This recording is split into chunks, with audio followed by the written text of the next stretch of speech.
তাহলে তোমরা আলিম হয়ে মাজারের বিরুদ্ধে ফতোয়া দাও বা সত্যখান কথা জনগণের সামনে তুলে ধরো, তাহলে তোমরা আবার কিভাবে মন্দির পাহারা দিতে যাও আলিম হয়ে, মুসলমান হয়ে? লজ্জা করে না?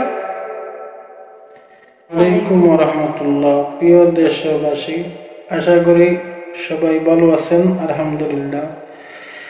দেশবাসীর উদ্দেশ্যে আমি কিছু কথা বলছি, সবাই লক্ষ্য করবেন। আর আমার কথাগুলো ভালো লাগলে ফেসবুকে শেয়ার করে দিবেন।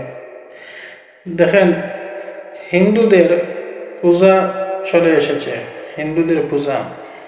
আমি কিছু কথা বলতে চাই যে আজান নামাজের টাইমে যেন হিন্দুদের গান বাজনা উৎসব বন্ধ থাকে। যদি যে জায়গা হোক, যদি আজান নামাজের টাইমে যদি গান বাজনা হিন্দুদের উৎসব যদি পালনের শব্দ আসে, সব কিছু ভেঙে ফেলা হবে। দেখেন, আওয়ামী লীগ সন্ত্রাসীদের আমলে, শেখ হাসিনার আমলে তাদের বেয়াদবি এতটাই ছিল যে এতটাই ছিল যে তারা আজান নামাজের টাইমে গান বাজনা চলত, এমনকি তাদের উৎসব চলত, বন্ধ হতো না। বা অনেক মুসলমান দিনী ভাই বন্ধুরা প্রতিবাদ করেও অপমানিত হয়েছে, অথবা অনেকেই উল্টো শাস্তিও পেয়েছে প্রতিবাদ করে।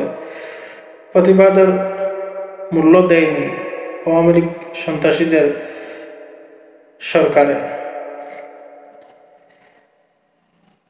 কিন্তু আমি বলতে চাই, বর্তমান যিনি আমাদের দেশে প্রধানমন্ত্রী, যে সরকার আছেন, ডক্টর ইউনূস সাহেব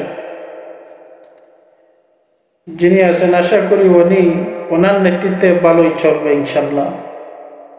যেহেতু উনি একজন মুসলমান, আর আওয়ামী লীগের সন্ত্রাসীর সরকার ও হিন্দু, ওর মধ্যে না আছে ইমান ইসলাম,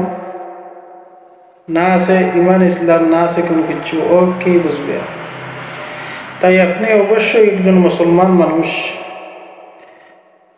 তাই আশা করি অবশ্য আপনি সঠিকভাবে দেশ নেতৃত্ব দেবেন ইনশাল্লাহ। আজান নামাজের টাইমে যেন এই সমস্ত জিনিস বন্ধ করা হয়। আর দেখেন না, আওয়ামী লীগ সন্ত্রাসীদের আমলে এমনকি অনেক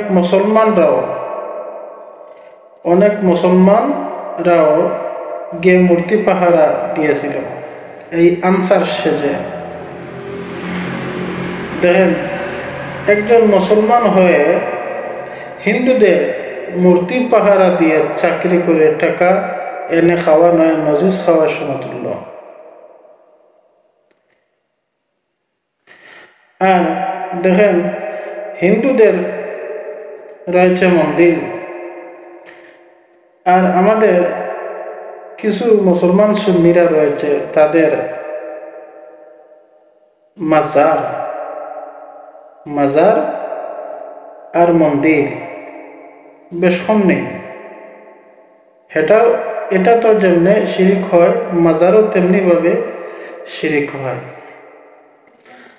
এখন দেখেন না, একটা গিয়ে আলিমরাও হয়েছে যে